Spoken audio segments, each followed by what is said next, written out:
Karibu tupate elimu dunia kutoka kwa mchambuzi wa soka Sostenes tunaelewa na kwenda kutupitisha katika yale yanayoendelea katika soka la Bongo. Kaka Sosi, kwema? Fresh, kwa vizuri? Kwa vizuri. Hali ya hewa ya Mwanza umeifurahia? Mwanza pako vizuri. Binafsi nimepapenda.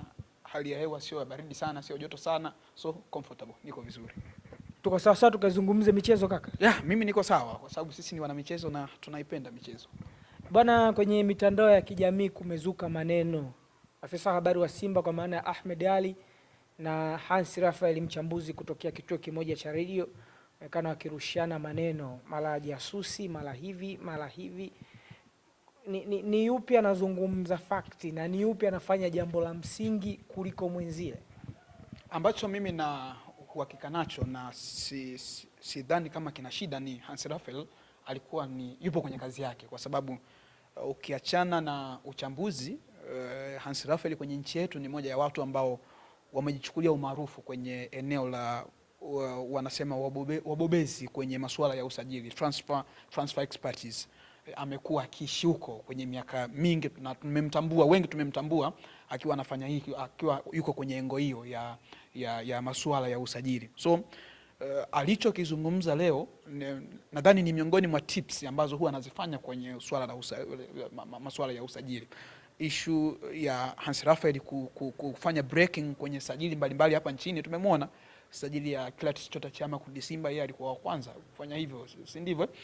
Usajili ambao Young Africans ameufanya msimu huu kuanzia Wadepu, yeye alikuwa wa kwanza kufanya hivyo. So hata kwenye engo ya Elie Mpanzu alikuwa anafanya hivyo, na bahati mbaya au bahati nzuri, issue ya Elie Mpanzu kuhusishwa na Young Africans haijaanza leo.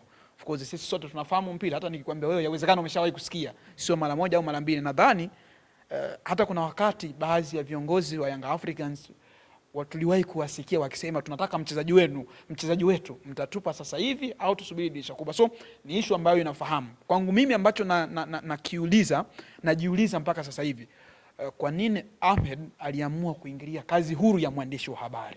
And that is the main point ambayo mimi najiuliza, kwa sababu Hans Raphael tunafahamu ni mwandishi, tunafahamu ni mtu ambaye amebobea kwenye masuala ya usajili. Na issue ya kusema mchezaji hana furaha, issue ya kusema kwa nini mchezaji hana furaha, of course ni kitu cha kawaida ambacho huwa tunakisikia mara nyingi. Wakisema hivyo mchezaji hana furaha, anataka kuondoka. Hata kama unakumbuka Hans Raphael huyu wakati wa usajili wa Clatous Chota Chama anamaliza mkataba wake kwenye kikosi cha Simba, anaenda kwenye kikosi cha Young Africans, story kama hizi zilianza kuzungumzwa kwamba Clatous Chota Chama hana furaha ndani ya Simba, anataka kuondoka kwenda Young Africans.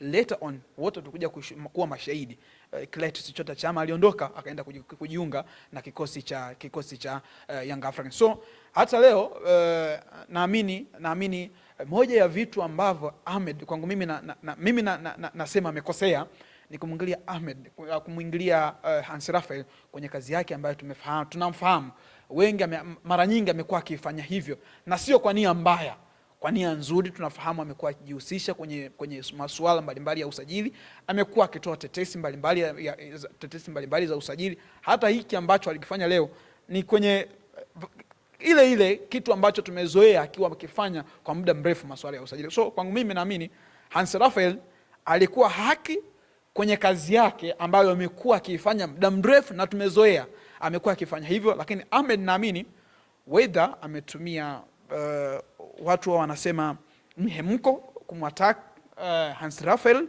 kwa sababu mara kadhaa tumekuwa tukisikia story za kusema Hans Raphael labda anatumika. So yeye ameamua kuja na njia hiyo akiamini anamlinda mchezaji wake Elie Mpanzu Kibasawala. Lakini swali la pili ambalo najiuliza, kama Ahmed ana uhakika 100% Elie Mpanzu Kibasawala ni mchezaji wa Simba Sport Club, ana mkataba wa muda mrefu, hana shida, kuna haja gani ya kutumia nguvu mpaka ya kujibizana na Hans Raphael? Mchezaji si wa kwako, mkataba si upo. Hata Hans Raphael akiwadanganya watu kwamba hana furaha, anataka kuondoka, mchezaji wako wewe si unaye, unajiamini naye, baada ya msimu kiisha mchezaji bado yupo, utarudi kuambia watu ulisema Hans Raphael ulisema kwamba Kibasawala anataka kuondoka, kiko wapi? Mbona bado tunaye? So kama mchezaji ni wa Simba, haina haja ya Ahmed kwanza kutumia nguvu. Of course nimeona mpaka press ambayo alifanya leo ile ameulizwa kwamba anafanya mapenzi na nani. Kwangu mimi naona kama Kibisawala yuko comfortable na Simba, mkataba wao uko vizuri, haikuwa na haja ya Ahmed kutumia nguvu kubwa ambayo ameitumia. Nimeona mpaka page ya club wamepandisha content ya kumjibu Hans Raphael kuhusiana na Elie Mpanzu. Bado nikajiuliza, like serious? Page kubwa ya Simba yenye followers zaidi ya milioni 5 nadhani followers zaidi ya milioni 5, page ya official page inatumika kujibu tetesi za usajili. Hiyo nayo question mark ya pili. Yaani kuna nini mpaka inatumika nguvu kubwa kiasi hicho? So mimi binafsi nitabaki kusema hapo, Hans Raphael alikuwa kwenye sehemu ya kufanya kazi yake ya kila siku ambayo tumezoea akiwa anaifanya, ya tetesi za usajili. Mimi shaka yangu au maswali yangu yako kwa Ahmed, kwa nini alikwenda kumvaa Hans Raphael? Kaka Sosi, Hans hajakosea kusema tuwaambie wadau kama wewe ni jasusi mwenyewe. Kwenye moja ya sentensi zake ameandika hivyo kuhusu Ahmed Ali. Au wewe ni shabiki wa Yanga pia? Kuhusiana na kauli ambayo ametoa Hans, of course sitaki kwenda direct, labda kweli anamaanisha Ahmed ni jasusi, lakini na yeye ametumia. Sasa unajua kwenye vita, mimi nakusoma wewe umekuja na silaha gani. Ukija na silaha nyepesi, ukija na shotgun, na mimi nakujibu na shotgun. Nikiona unatega nuclear, usitegemee mimi nitakuja na shotgun kaka. Na mimi lazima nitatega nini? Nuclear. Kwa hiyo Hans kaangalia, tulianza kwenye tetesi za usajili. Mimi nilikuwa natoa, hata kama ningekuwa mimi, nilikuwa natoa tetesi za usajili za kawaida. Si ndio Umekuja umenipiga pabaya. Na mimi nitaangalia wewe nikupiga wapi? Si unanielewa? Wana Simba kwa muda mrefu anacheza kwenye rhythm ya kumtafuta jasusi ni nani. Na yeye okay, wana Simba wanamtafuta jasusi, basi mimi namlipua huyu ndo jasusi. So Hans Raphael yeye amerudi na majibu hayo ikiwa ni sehemu ya kujibu shambulizi ambayo yeye alipigwa la kwanza na Ahmed Ali. Lakini pia Sosi, ukiangalia kwa namna mpasuko ambao uko katika klabu ya Simba, uone ili bubu ambao inaendelea inaweza kuleta mtu mmoja kumtengenezea yeye kupoteza kazi. Sasa hapo inategemeana na kampuni, taasisi zako zinakuamini vipi. Hans Raphael yuko sehemu nyingine, yuko Crown FM of course, na naamini pia Crown wako proud of kile ambacho anakifanya Hans Raphael as well as Simba. Ahmed yuko ndani ya Simba, naamini Simba wako proud of na kile ambacho anakifanya Ahmed. Sijajua haya mambo yatakuwa na athari gani hasa zaidi kwenye management. Kitu ambacho na uhakika nacho, haya mambo yana athari kubwa zaidi kwenye ndani ya Simba kuliko hata kwa Hans Raphael. Kwa sababu Hans Raphael yeye amesimama yeye kama yeye, Crown haijahusika. Lakini Ahmed akimjibu Hans Raphael haisomeki kama Ahmed kamjibu Hans Raphael, ni Simba imemjibu nani? Hans Raphael. Mind you, nimetoka kukuambia content ya Ahmed ya kumjibu Hans Raphael imepandishwa kwenye peji ya nini? Kwenye peji ya Simba. Kwa hiyo sasa hivi sio vita tena ya Ahmed anamjibu Hans Raphael, ni Simba inamjibu Hans Raphael. Ndio maana nimekuambia hili sakata linaweza kuwa na impact kubwa kwa Simba kuliko kwa Hans Raphael. Hans Raphael kasimama yeye kama yeye, Crown haijahusika na hakihusiki chochote kwa Crown. Lakini Simba mashabiki wanauelewa tofauti. Kama ambavyo umesema, sasa hivi watu wameanza kuingia mpaka kwenye mambo ya jasusi. Hans Raphael kuna watu wanamwamini. What if mashabiki wa Simba wakaamini kile ambacho anakisema Hans Raphael, Ahmed ni jasusi, wakaamini kweli ni jasusi, na kweli wao wana shida ya muda mrefu ya kumtafuta nani? Jasusi wao. Sijui kama unaelewa vizuri. Maana tayari umeshaleta shida pale. Kwa hiyo kwa haraka mimi naona kuna impact negative kwa Simba kuliendekeza hilo sakata kuliko kwa Hans. Mimi binafsi ningekuwa sehemu ya uongozi wa Simba, nisingethubutu weidha kufungua mdomo au kuchukua kalamu yangu kuandika chochote kuhusiana. Yes, ni mtetesi bwana. Hakunaga tetesi imewahi kuzuiliwa kokote. Mimi leo naweza kuandika tetesi Ronaldo anahusishwa na Pamba. Nani atanibishia? Si tetesi, kwani usajili unazuiliwa tetesi? Naweza kuandika leo, kwani nani akumbuki baada ya AFCON kuna tetesi tuliona Ibrahim Baka anataka kwenda Fulham sijui Leeds kule. Ni tetesi, huwezi kumzuia mtu. Sasa viongozi hamwezi mkao mnajibu kila kitu. Kuna vitu vingine hiki cha kipuuzi, kiachana nacho, unakaa kimya. Bwana hiki hakina maana, hiki unakaa kimya. Nimeshangaa kwa nini Simba wamekuja kujibu hili na tena wanalishikilia mpini kweli kweli. Wamelishikilia bomba kuaminisha watu kwamba Hans Raphael anadanganya. Kuaminisha watu Hans Raphael anadanganya sio kwa maneno. Tusubiri mwisho wa msimu. Kwa Clatous Chota Chama ilikuwa hivi. Hans Raphael aliandika Clatous Chota Chama anataka kwenda Simba.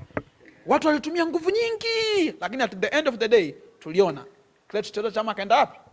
Akaenda Young Africans. So hata hapa kwa Elie Mpanzu Kama mna uhakika huyu mchezaji wenu tumempa ana mkataba mwaka let's say miaka 2 miaka 3, hata Hans Raphael akisema kesho anaondoka, ujibu wewe unasubiri kesho ifike.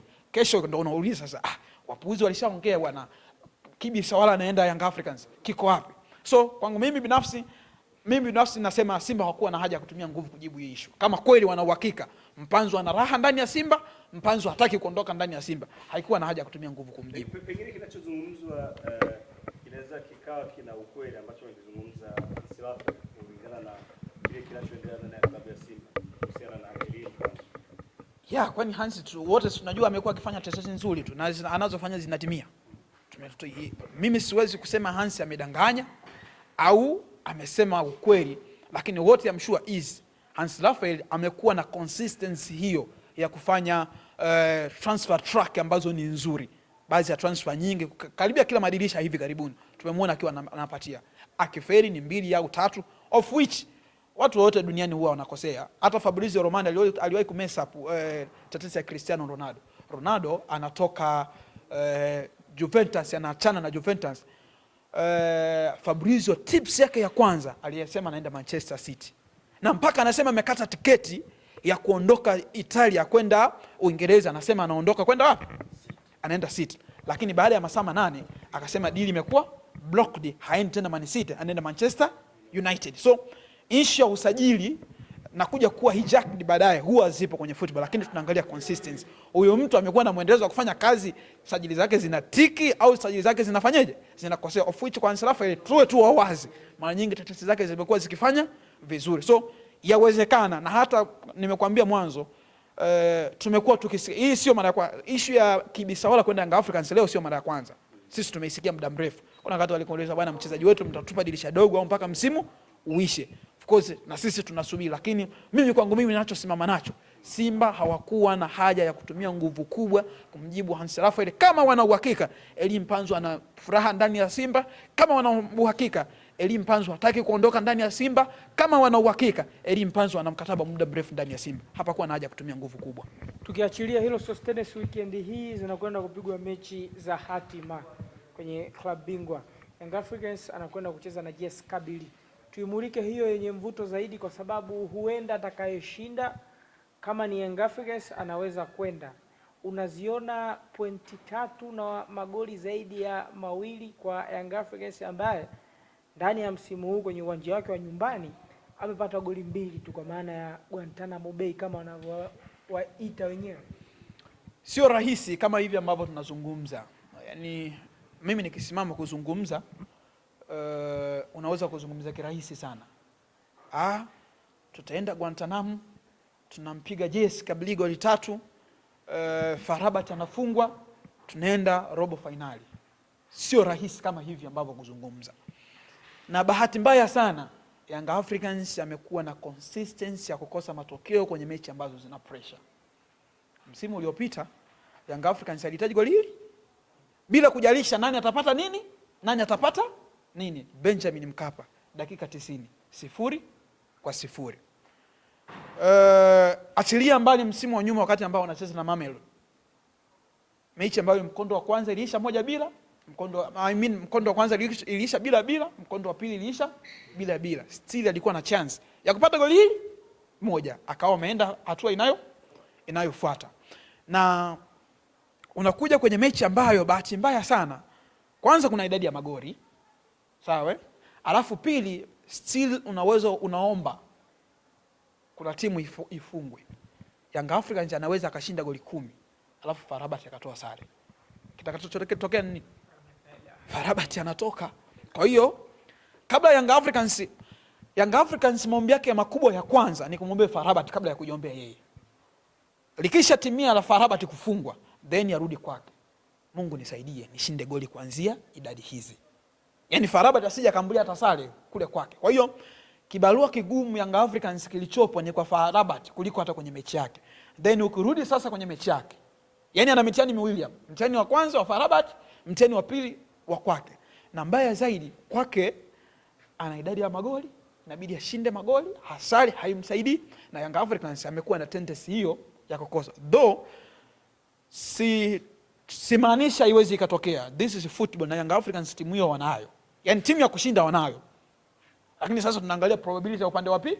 Yani timu ya kushinda peke yake haitoshi kwa Yanga mpaka sasa hivi alipofikia Yanga, yeye kushinda peke yake haitoshi. Dua zake ni kwa amfunge FAR Rabat, amfunge, yani ikitoka hata sare Young Africans aende, of which kwa Young Africans kupata matokeo mbele ya JS Kabylie mimi sina shaka sana. Shaka ipo lakini sio sana, kwa sababu nimemfuatilia JS Kabylie msimu anapocheza.